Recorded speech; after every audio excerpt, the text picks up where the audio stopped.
반면에 시설 자금일 경우에는 자금의 특성상 종사자 수 5인 이상으로 다소 큰 기업에 지원되고 있었습니다.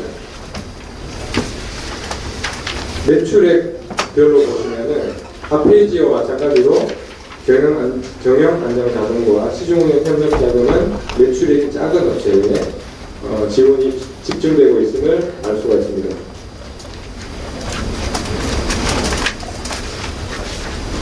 기업 규모별로, 업종별로, 종사자 수별로 매출액별 지원 실태를 살펴보았습니다.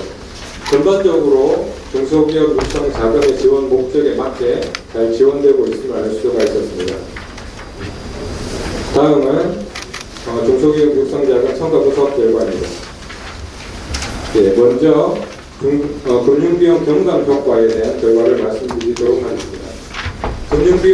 금융비용 경감 효과는 중소기업 육성자금 대출 금리와 한국은행에서 발표하는 중소기업 대출 금리의 차이로 계산을 했습니다. 이 효과는 중소기업 육성자금 지원을 받음으로써 얻게 되는 혜택이라고 이야기할 수가 있겠습니다. 앞에 이제 그 그래프를 보시면은 그 수혜업체의 연간 금융비용 경감액은 2018년도 기준으로 약 46만 원이었습니다. 기업 규모별로 보면은 소상공인은 약 43만 원, 소기업은 118만 원, 중기업은 204만 원의 금융비용을 경감하였음을 알 수 있습니다. 여기 오신 분들 중에 소상공인이나 소상공인 단체 대표분이 계시는 걸로 알고 있는데요. 중소기업 육성자금 지원을 받음으로써 대표님께서는 1년에 46만 원 이자 비용을 절약하고 계십니다. 라고 말씀드릴 수가 있습니다. 만약에 소기업을 경영하고 계신다면 1년에 118만 원 정도 이자 비용을 절약하고 계시는 것입니다. 제가 말씀드리고 있는 이 금융비용 경감 효과는 일반적으로 연구자들이 수행하는 정책자금의 성과의 한 지표는 아닙니다. 지금까지 정책자금 그 지원 후에 사후적인 그런 성과, 매출액이라든지 고용이라든지 이런 성과 측정에 치중했는데 지원 과정에서 발생하는 그런 효율성 측면의 성과 측정도 필요하다는 점에서 이 효과를 측정해 보았습니다. 다음은 생존율입니다. 생존율에서 아주 의미 있는 결과가 도출되었는데요. 중소기업 육성자금 지원을 받은 업체의 5년 생존율이 55.7%로 나와서 서울시 소상공인 생존율이 44.6%보다 약 11% 높았습니다.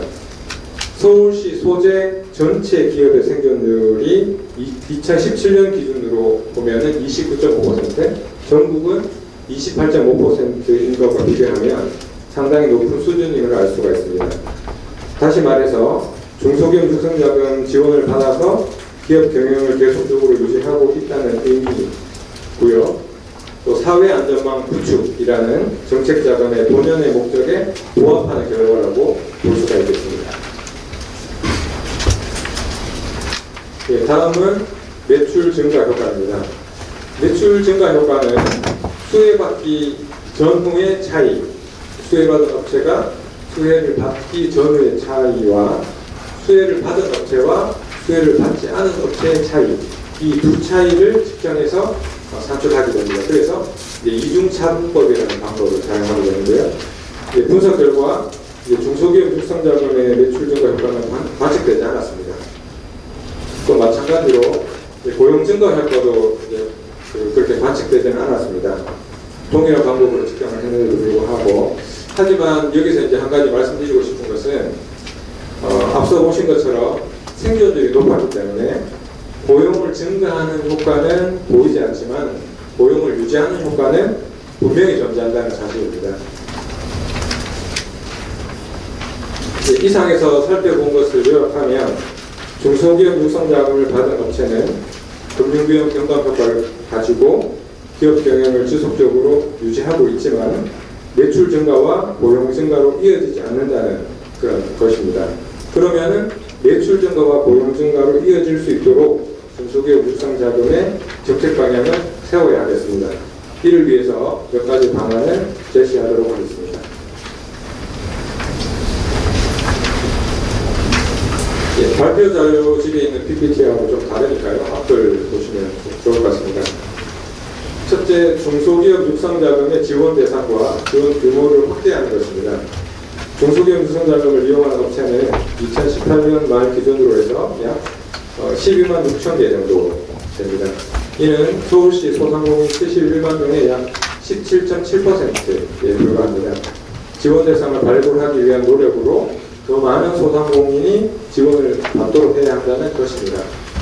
예를 들면 서울시 소상공인의 약 25%까지 지원하겠다는 목표를 세울 수가 있을 것입니다. 그러면은 17만 7천 개 업체를 지원할 수가 있습니다. 또한 소상공인 지원 규모를 확대하는 것입니다. 2018년 기준 업체당 평균 융자 금액을 보시면은 소상공인은 2,900만 원, 소기업은 9천만 원, 중기업은 1억 7,300만 원 정도 평균인데요. 소상공인에게 실질적으로 도움이 되는 금액을 지원할 필요가 있겠습니다. 네, 다음으로 금융 지원과 함께 비금융 지원을 병행하는 종합 지원 체계로 전환하는 것입니다.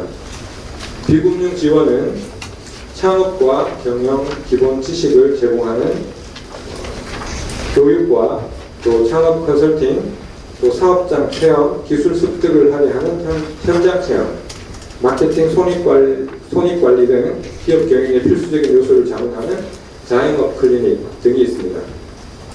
여기 아래쪽에 그 비금융 효과라는 박스가 있는데 여기를 보시면은 중소벤처기업진흥공단의 경영 컨설팅 성과를 연구한 보고서가 2018년도에 발간되었습니다. 그 내용을 보면 경영 컨설팅을 받은 중소기업의 매출액은 18.87% 증가했고 받지 않은 기업은 3.42% 증가했습니다. 매출액 증가율의 차이가 확연했습니다. 고용 증가율도 경영 컨설팅을 받은 중소기업은 12.21%, 받지 않은 기업은 마이너스 3.62%로 큰 차이를 보였습니다. 이 보고서를 통해 알 수 있는 것은 금융 지원과 함께 비금융 지원을 제공하면 수혜업체의 매출 및 고용이 증가할 가능성이 높아진다는 그런 의미가 있겠습니다. 다음으로 세 번째로 혁신형 소상공인 발굴 및 지원입니다. 현재 도매 및 소매업과 숙박 음식점업에 집중 지원되고 있는 상태인데 소상공인에 대한 포괄적 지원과 함께 제조업, 정보서비스업, 과학기술서비스업 등에서 혁신형 소상공인을 발굴하고 지원할 필요가 있다는 것입니다. 앞서 말씀드렸듯이 비금융 지원도 강화할 필요가 있습니다. 2018년도에 설치된 중소기업 육성자금 투자 계정의 역할도 아주 중요하다고 생각합니다. 융자 계정에서 혁신형 소상공인을 발굴하고 투자 계정에서 투자하는 방식도 생각해 볼 수 있겠습니다. 네, 마지막으로 관리 운용 체계 개선 방안입니다. 대출금리 운용 유연화와 대출기관 탄력적 운용이 있겠습니다. 대출기간 탄력적 운용이 있겠습니다. 현재 중소기업 육성기가 기금 금리는 자금의 종류에 따라서 2.0%, 2.5% 고정금리로 유지하고 있습니다. 근데 이제 현재 기준금리가 계속 지속적으로 하락하고 저금리 상태가 계속 유지되는 상황이기 때문에 중소기업 육성자금의 대출금리도 유연하게 운용할 필요가 있겠습니다. 또한 상환이 이연되는 부담은 있습니다만은 대출기간에 따라서 차등금리를 적용하거나 대출기간을 탄력적으로 운영하는 방안이 있겠습니다. 예를 들어서 운전자금의 상환 방법을 1, 2년 거치 후 3, 4년 분할 상환인데 3년 거치 후 5년 분할 상환 등으로 상황에 따라 탄력적으로 운영하는 것입니다. 예, 중소기업 육성자금의 향후 정책 방향을 몇 가지로 제시해 봤습니다. 이상으로 저희 발표를 마치겠습니다. 경청해 주셔서 감사합니다.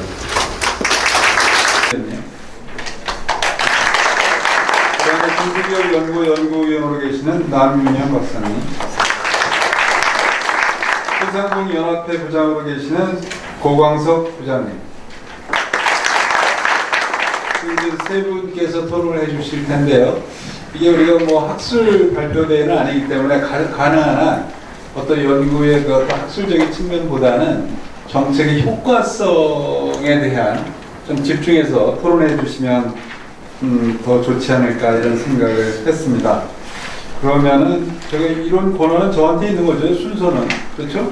그래서 고광석 부장님은 아무래도 실제적으로 이제 근무를 하시고, 그러니까 실제적으로 이런 일을 하시기 때문에 좀 이렇게 애로사항, 내지는 주문사항이 꽤 있으실 것 같은데 먼저 발표를, 그 토론을 해주시죠. 원래 한 3분 정도 해주셔야 됩니다. 예, 그거는 잘 지켜주십시오. 원래 그 제출한 자료 내용이 좀 바뀌어서요. 제가 따로 준비한 자료를 발표하겠습니다. 3분으로 제안해 주셔서 앞에 좀 중요한 내용들을 소개하고 그냥 뒷부분부터 좀 하겠습니다. 1인 소상공인은 대표적인 영세 소상공인이자 생계형 소상공인이라고 할 수 있습니다. 통계청이 실시한 가계동향 조사 결과에 따르면 1인 소상공인 전체 올해 2분기 월 평균 소득액이 지난해 같은 기간보다 12.5% 줄었습니다. 1인 소상공인 중 음식점이나 숙박업소를 운영하는 사람들의 월 평균 소득은 최근 2년 사이에 114만원 감소했습니다. 2017년기 2분기 소득은 340만원 수준이었지만 2019년 2분기에는 226만원대까지 떨어져 감소폭이 33.5%에 이르렀습니다. 2019년 2분기 국내 소상공인 중 70.9%가 1인 소상공인입니다. 1인 소상공인의 가족이 무가지 종사자를 포함해 4명이라면 888만 명 이상이 경제적으로 영향받는 셈입니다. 그러나 1인 소상공인의 5대 업종인 음식, 숙박업, 도소매업, 제조업, 건설업, 운수창고업의 올해 2분기 월평균 소득은 일제히 떨어졌습니다. 발표 자료를 살펴보면 오늘 발표한 자료예요. 서울시 중소기업 육성자금의 업종별 지원 실적은 2014년에서 2018년 동안 도소매업의 비중이 가장 높은 것으로 나타났습니다. 그 다음으로는 숙박, 음식점업과 제조업이 높은 비중을 차지했습니다. 2018년 기준 도소매업이 35.1%, 숙박 음식점업이 22.4%, 제조업이 9.4%로 위 3개의 업종이 총 지원 금액 중 66.9%의 비중을 차지했습니다. 지원 실적의 비중이 높다는 것은 역으로 도소매업, 숙박 음식점업, 제조업 업종의 경영 환경이 악화되었다고 볼 수 있습니다. 즉, 그만큼 지원이 더욱 절실하다는 것입니다. 그런데 발표 자료에서 중소기업 육성자금을 생계형 소상공인에만 집중하여 지원하는 것이 아니라 혁신형 소상공인을 발굴해 지원할 필요가 있다고 밝히겠습니다. 저는 이걸 좀 분리할 필요가 있지 않나. 물론 혁신형 소상공인을 발굴해 지원하는 것도 필요하지만 앞에서 살펴본 것처럼 영세 소상공인, 생계형 소상공인의 경영 환경이 악화되기 때문에 어떤 그 소상공인을 발굴해 지원할 필요가 있다는 부분에 대해서 그 취지에 공감을 하지만 보다 더 시급하게 1인 소상공인을 비롯한 영세 소상공인, 생계형 소상공인에 대한 지원을 강화하는 것입니다. 그것이 중요하다고 보고 있고요. 서울시 중소기업 육성자금 지원체계 개선방안을 마련할 때 이런 점을 전향적으로 검토해 주시길 바랍니다. 그리고 미리 받은 자리에서는 못 봤던 것 같은데 아까 발표자께서 굉장히 중요한 말씀을 해주셨어요. 금융 지원뿐만이 아니라 비금융 지원했을 때 매출 실적이 증대된다는 부분들은 앞으로 지원을 할 때 가장 핵심적으로 사실 단지 돈을 빌려주는 것뿐만이 아니라 경영 여건, 환경을 개선할 수 있도록 지원하는 부분들에 대해서 집중적으로 좀 그것도 영세 소상공인을 대상으로 강화하는 것이 굉장히 중요하지 않나 그렇게 생각을 합니다. 다음으로 발표 마치겠습니다. 네, 고맙습니다. 다음은 박희석 서울연구원 연구위원님께서 토론해 주시겠습니다. 굉장히 중요한 거를 발표해 주신 것 같아요. 그래서 원래 그 페이퍼를 보니까 굉장히 양이 많더라고요. 그래서 세 가지 정도를 일단 말씀드릴게요.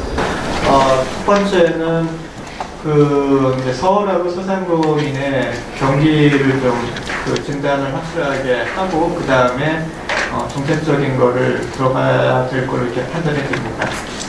대충 보시면은 86년부터 이제 서울 경제는 한 8.5% 정도 그래 보시는 것처럼 성장을 하고 있었고요.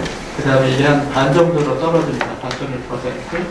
그리고 2007년 이후에는 2%대니까 지금 향후는 이거보다도 더 낮아질 것 같아요. 그래서 현실적인 그런 경기를 갖다가 좀 감안을 하고 소상공인 정책을 펴야 되는 거 아닌가 이런 생각이 먼저 들고요. 그런 분석도 이제 초반에 좀 연구자께서 해놓으셨더라고요. 그리고 소상공인 시장진흥공단에서 이제 소상공인 체감 경기 지수를 보니까요. 8월이 53.7로 가장 낮게 나와 있어요. 그래서 보시면은 그래프에서 보신 것처럼 2014년 이후부터 보시면 60대에서 그냥 횡보예요. 그냥 박스권에서 큰 변화를 보이지 않고 횡보하기 때문에 어떤 그런 이런 것들을 좀 펀더멘트를 좀 보시고 정책을 피시는 게 좋을 것 같아요. 그래서 장기적인 관점에서 좀 구조적인 대책이 필요한 거 아닌가 이런 생각이 처음에 하나 들고요. 두 번째는 그 지역신용보장재단의 이제 중소기업 육성 쪽인데 저는 이제 중소기업 쪽은 SBA 쪽에서 하는 줄 알았는데 이제 서울시정부장재단 쪽도 중소기업 육성 자금을 하는 걸 이번에 처음 알았거든요. 그래서 보면은 그 18년도에 정책금융 대출 잔액이 한 20조 원 되거든요. 그리고 그 규모가 14% 정도 되니까 이 규모가 작지는 않아요. 작지는 않고 그 다음에 신용보증재단과 기금, 그 기술보증기금을 통해도 2010년에 한 20조에서 아니구나 한 14조에서 2018년도에 한 20조. 그래서 20조 정도에서 이렇게 스테디하게 증가하고 있거든요. 퍼센트도 한 20.3%에서 23%라니까 3%포인트 정도 늘고 있고요. 그렇다면은 그냥 일반적으로 생각할 때 이게 그 정책 자금이 이렇게 계속 느는 게 정상적이거든요. 그런데 이제 서울시의 중소기업 육성자금 지원 출처를 보니까 14년도에는 1조 원으로 이제 16%고요. 16년도에는 14%로 이제 줄었어요. 그리고 18년도에는 그게 더 줍니다. 11%로 주는데 이걸 잘 모르겠더라고요. 왜 이게 그 줄지? 아니면은 정책적인 판단이 있었나? 이제 자료를 보면서 그런 그 의문이 좀 들고요.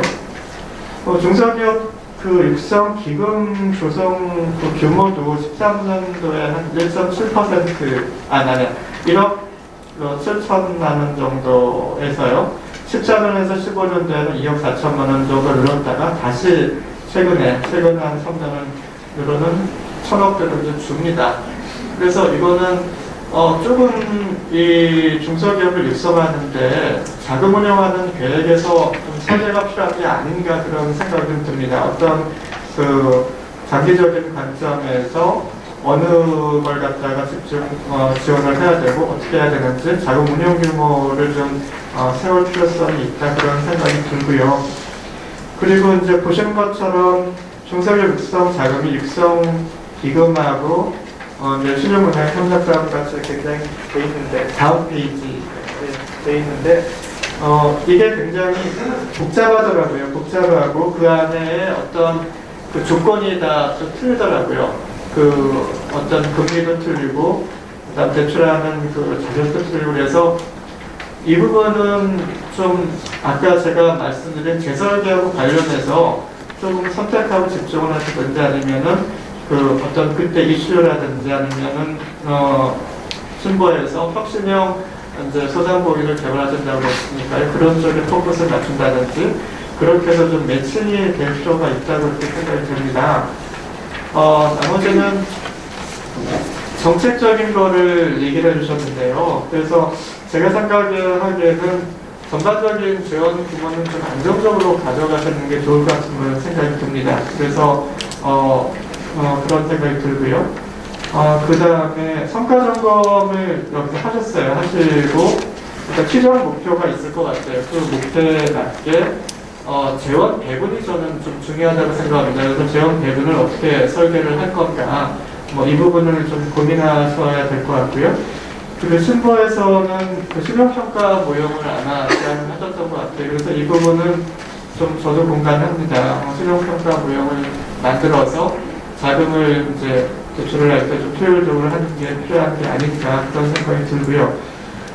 그리고 이 계량 분석 쪽은 제가 코멘트를 안 하려고 했다가 보니까 그 DID 분석이 효과가 없는 걸로 이제 나왔더라고요. 그래서 원래 페이퍼에는 PSG하고 DID 다 하셨는데 어떤 셀렉트 바이어스 때문에 어떤 그런 문제가 생기는 것 같아요. 그래서 조금 조언을 드린다면은 더미를 넣으실 때 1하고 0 이렇게 마이너를 넣지 마시고 뭐 센트로 더미 같은 마이너스 1, 뭐 0, 플러스 1 이렇게 한번 넣으신다든지 아니면은 그냥 OLS로 하지 마시고 여기서 다이나믹 패널 쪽으로 이제 돌려가지고 조금 분석을 한번 하시는 것도 좀 좋을 것 같아요. 왜냐하면 이게 나중에 의회 쪽에서 요구를 할 때 계량 분석을 해서 이게 분석 결과 효과가 없었다 이러면은 조금 곤란한 상황이 좀 있을 것 같아요. 그래서 그거는 조금 조정을 하시면 좋을 것 같은 생각이 듭니다.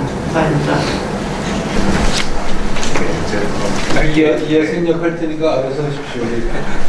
짧게 말씀드리겠습니다. 일단 우리 조정호 박사님 연구하시느라고 너무 고생 많으셨다는 얘기 드리고 싶고요. 그 연구 결과를 사전에 받아봤는데 굉장히 좀 완성도가 많이 높은 연구다라는 그런 생각이 많이 들었고 특히 성과 분석하면서 금융병 경각 효과라든지 생존율, 매출, 고용 이런 효과를 측정하고 이를 선행 연구하고 비교를 하면서 그 결과를 찾는 과정이 굉장히 재밌더라고요. 그래서 저도 굉장히 유익하게 공부를 하면서 봤다는 그런 말씀을 드리고요. 연구 내용이나 방법론과 관련해서는 저도 몇 가지 드릴 말씀이 있습니다만 시간 관계상 제가 적어드렸던 토론문 보시고 연구자께서 좀 더 고민을 해주셨으면 좋겠다는 말씀을 드리고 간단하게 하나 정도만 말씀을 드리면 저희가 좀 파악한 바에 의하면 2018년 기준입니다만 중앙정부나 지자체, 그러니까 전국에서 운영하고 있는 정책 자금이 94개가 됩니다. 물론 지원을 많이 해줘서 저도 뭐 좋습니다만 저희가 분석을 해보니까 도처라든지 지자체, 운영기관 간의 정보 교류가 안 되기 때문에 중복 수혜 기업이 굉장히 다수로 파악이 됩니다. 중복 수혜 기업뿐만 아니라 하나의 자금을 반복적으로 지속적으로 계속 받는 그런 기업들도 있거든요. 그러니까 저희는 그걸 쏠림 현상이라고 표현을 하는데요. 이런 쏠림 현상들이 좀 다수 나타나는 사례가 있기 때문에 서울시 중소기업 요청 자금도 중복 지원이라든지 반복 지원 방지 방안을 좀 만들어서 그런 다수의 좀 소상공인이나 소기업들에게 좀 혜택을 좀 많이 줄 수 있는 그런 방안 좀 고민해 주셨으면 좋겠다 그런 생각이 들고요. 하나 더 말씀드리면 2차 보전 방식 얘기를 안 할 수가 없는데요. 그러니까 많은 지자체에서 2차 보전 방식을 사용을 합니다. 이게 작은 규모의 금액으로 금융사업을 할 수 있다라고 하는 장점이 있죠. 근데 그거에 반해서 지원 규모가 계속 늘어나면 보조금으로 들어가서 소멸되는 그런 비용들도 계속 늘어나기 때문에 이게 앞으로 계속 이런 2차 보전 방식을 계속적으로 사용하는 것이 과연 뭐 바람직한가 이거에 대한 고민은 물론 뭐 다 장단점이 있겠습니다만 뭐 역시 장점도 있고 단점도 있으니까 이런 부분도 앞으로 서울시나 신용보증재단에서 어떻게 가져갈 것인가에 대한 고민을 좀 해주셨으면 좋겠다라는 그런 말씀드리면서 토론을 마치겠습니다. 네, 고맙습니다. 지금부터는 플로어에 계신 분들께서 편하게 좀 말씀할 수 있는 기회를 갖도록 하겠습니다. 우리 말씀하셨으니까 간단히. 아까 이제 지원 금액 부분이 제가 중기벤처부 연초 설명의 책자에는 1조 9,500억이었거든요. 요건 금액은 한번 확인해 주고 이건 중요한 건 아니고요. 그리고 아까 이제 소상공인 연합회 그 교회단 부장님께서 말씀하신 이 업종별로 이 금액 얘기하셨잖아요. 이게 지금 한국경제신문의 8월 30일자 기사 내용인데 통계 수치가 조금씩 틀릴 수는 있는데 금융위에서 이제 개인사업자 대출 규모를 2018년 3월 기준으로 405조로 봤어요. 그 405조 중에서 도소매업, 음식, 숙박업자로 분류된 실제 자영업자 대출 비중은 14%인 57조에 그친다. 그래서 결국은 전체 대출의 35%인 162조 원은 부동산 담보대출하고 부동산 임대업자 대출로 분류가 된다. 좀 이상한 현상 아니냐면서 요새 이제 시정평가 모형 얘기가 나왔고 아까 그리고 그 박희수 패널님께서 그 얘기 하셨어요. 아까 이제 조금 코멘트만 주셨는데 여기 지금 보면은 중소기업 육성자금 지원체계 개선 방안에도 있고 보면은 신용평가 모형 부분인데 지금 요 8월 30일자 기사 내용 보면은 요즘만 빨리 읽어드리겠습니다.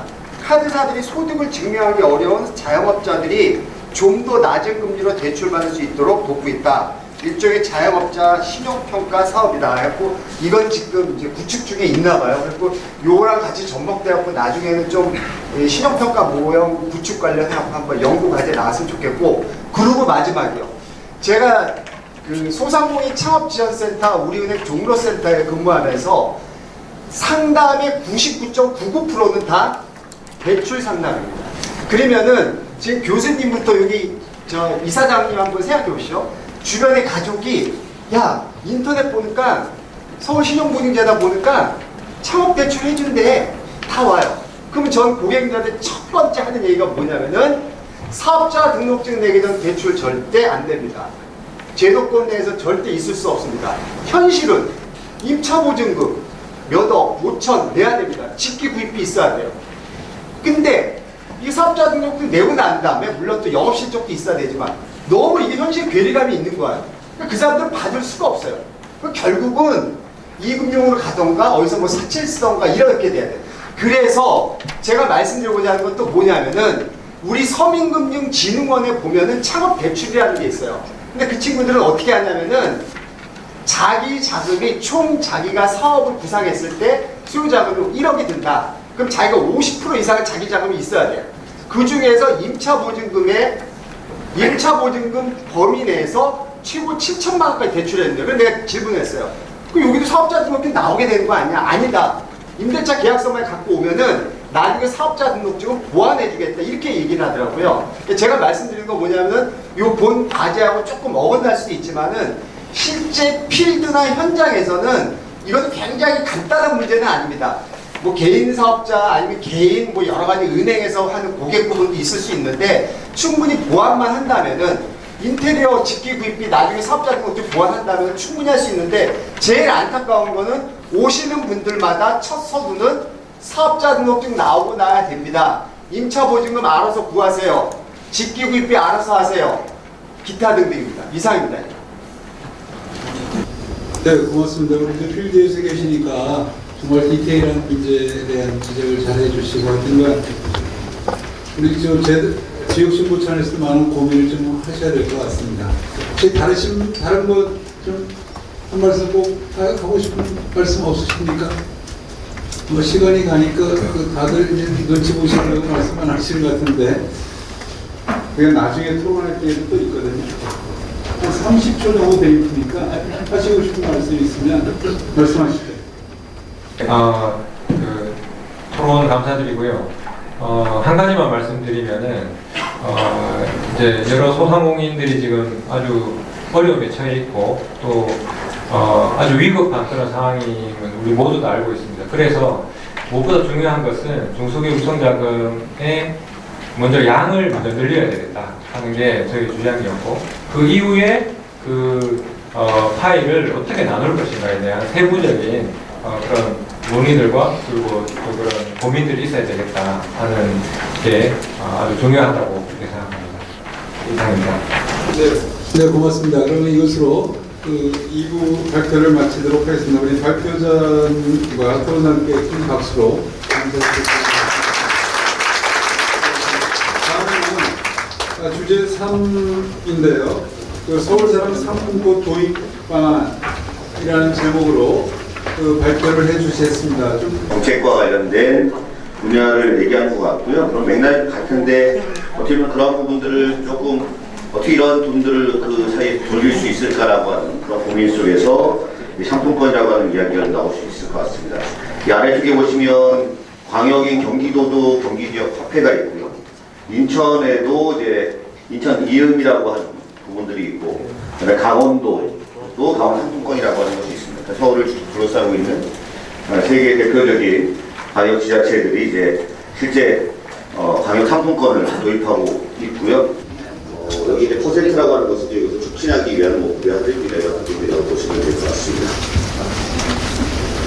서울특별시 경제적으로 가장 강력한 광역자치자치 서울특별시가 지역화폐 또는 지역사랑 상품권 아니면 서울 사랑 상품권 이걸 검토하고 있는 것으로 파악이 되고 있고요. 운영책을 가져서 각 자체들이 경쟁적으로 어떻게 보면 지금 우후죽순적으로 비가 오고 나면 이 죽순이 확 자라듯이